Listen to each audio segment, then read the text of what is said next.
Hello guys, good morning, welcome to my channel and it's me again, ang inyong chismosong Kaalda Vlogger.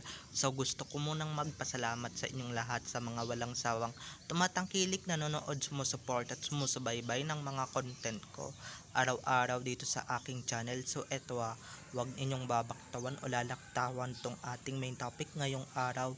I'm sure na hindi ninyo pagsisisihan na pinanood ito mula umpisa hanggang hulihan, and syempre buuin ninyo, and syempre wag ninyong kalimutan na i-share to para lalong lumaganap. Okay, so eto na, dumako na tayo sa ating main topic for today's video. Kawawa. Imbis na 9 point something naging single digit. Ano ba yan? Single digit ang show ni Single Tatay. So, ito na guys, watch this. Mamaya ipapaliwanag ko sa inyo ng buong buo. So, ito na guys, watch this. At kung nakita nyo na ngayong recap, so once again, si Titi sa mga admin. So, thank you so much sa kanila, kasi kung hindi dahil sa kanila, wala akong mga magagandang updates. And syempre, bago tayo maglabas ng kung ano-ano, diba, importante guys na magpaalam tayo, and syempre magbigay galang muna bago tayo maglabas, diba? Nakakabastos naman kung maglalabas tayo agad-agad ng mga bagay-bagay na hindi naman dapat ilabas, diba? Lalong-lalo na guys kung confidential. Naku, mahirap yan, diba? Baka mamaya mga batay mapahamak, and syempre all love. So alam nyo na, nag-iingat tayo dito. So, eto na, dumako na tayo sa ating main topic for today's video. Gaya nga nung sinabi ko kanina, kung napansin nyo naman, di ba? Eto nga, naglabas yung AGB Nielsen na kakampi to ng Kanguso Network, pero tignan nyo naman ang mga ratings. Yung Family Feud ang taas ng ratings, yung 24 oras ang taas ng ratings. Iisa lang talaga, yung isang show lang talaga ang medyo plakda or nag-flop China. Walang iba kung hindi ang Pulang Araw guys. Diba dati 9 point something yan, ngayon naging 7 point something na lang. Diba, puro single digit ang napupunta sa Single Tatayin ng showbiz. Alam nyo na kung sino yon. Syempre yung pinang-aakit nila sa show para sa ganun may manood. Kaso guys, hindi naman tanga yung iilan dyan, diba, para manood ng show na yan. Lalong lalo ng All Love Nation, no? Diba, ginago nyo nga, winalang yanin nyo yung All Love, tapos panonoorin namin yung mga single project, diba? No. Ito nga, diba, yung Batang Quiapo nga, lutang na lutang sa ratings, halos kami din naman, nanonood din kami ng Batang Quiapo.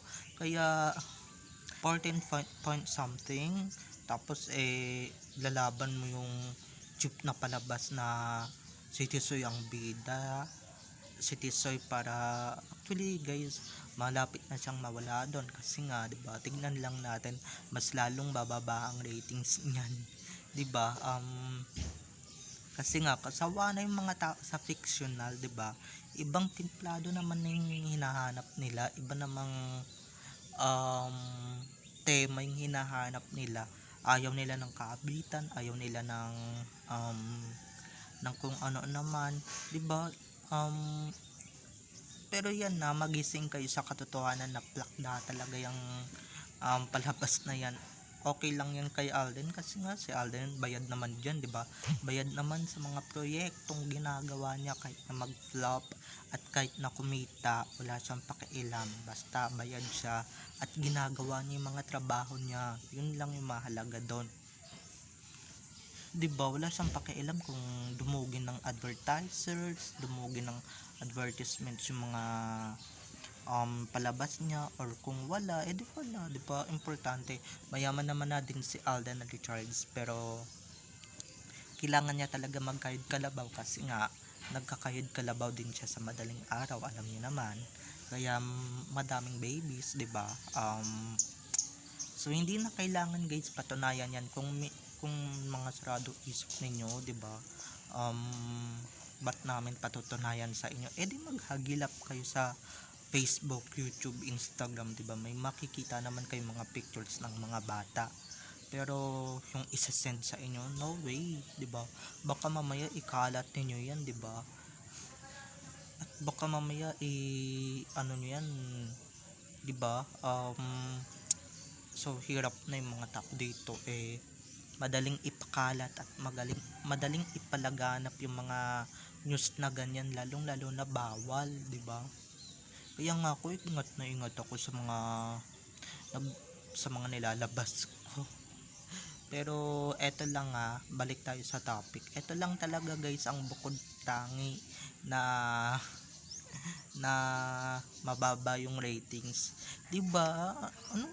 Wala bang effect yung pakikiusap ninyo sa madlang mga kapuso o mga katae nyo na panoorin ang palabas ninyong naghihingalo? Kasi naman guys, okay na sanang lined up, 'di ba? Barbie, David, lalong lalo na yung Barda, wala naman nagawa yan sa ratings ng Pulang Araw. Akala ko ba sikat, akala ko ba 'di ba phenomenon, anong nangyari, 'di ba? Pangalawang serye pa lang nila ito, pangatlong serye na nila itong magkasama, pangalawang serye na nila itong sila yung bida. Pero anong nangyari? Plakda nga, 'di ba? Walang nagawa ang tambalang iyan sa kapuluan and syempre sa buong industriya ng showbiz, lalong lalo lang na lumabog, 'di ba? Lalong lalo lang naging plakda or naging flapchina yung mga eksena at mga ganap dito sa showbiz world. Yan, 'di ba? Sinasabi ninyo sikat yung talents ninyo, di dapat, 'di ba? Kaya na nilang magpataas ng ratings without Alden Richards. Pero si Alden lang talaga ang prime star ninyo or prime time star ninyo. Parang sila Dingdong, sila Richard Gutierrez noon, 'di ba? Kahit naman noon talagang manonood kami sa TV dahil wala kaming choice dahil nga wala pang social media noon. Pero ngayon, 'di ba? May social media, lahat na ng platforms pwede kayong manood, kahit sa Facebook, kahit live stream pwede na. Kaya yung pakikiusap ninyo na panoorin ang Widow's War and syempre ang Pulang Araw, 'di ba? Yan yung mga nakikiusap na desperado ang galawan. Desperado na ang mga tactics nila, pero wala namang effect sa mga audiences nila, 'di ba?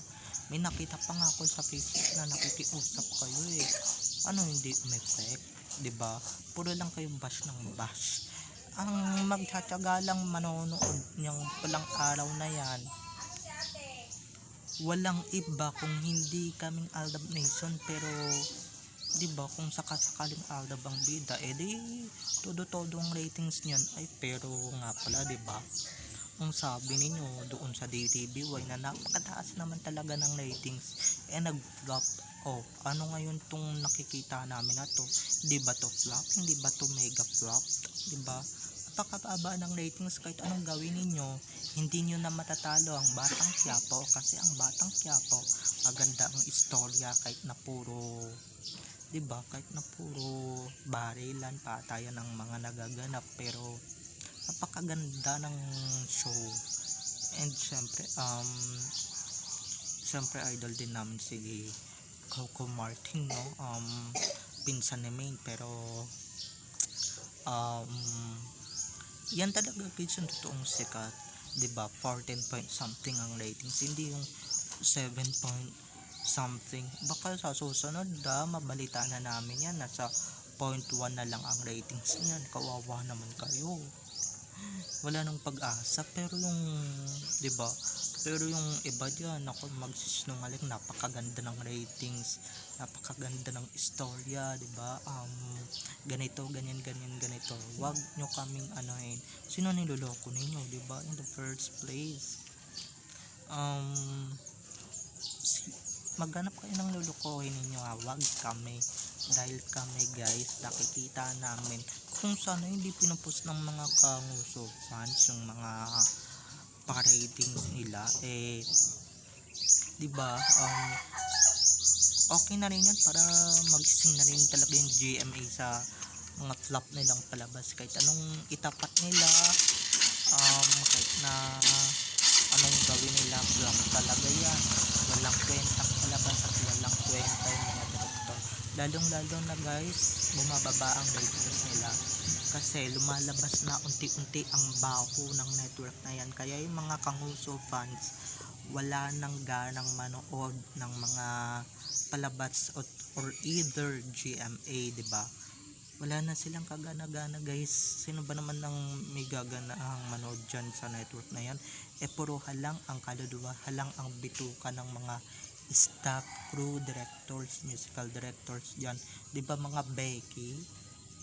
'Di ba mga nang aano yan? Kaya deserve ninyong makarma.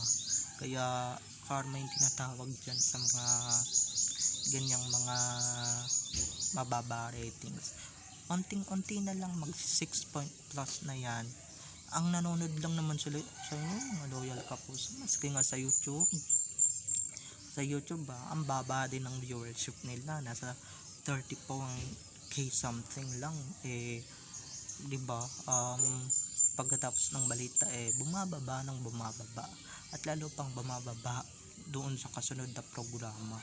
Kaya gulat na lang kami, yung dalawang show na yan matatapos na yan at papalitan na naman yan, di ba? At itatapat na naman yun sa BQ.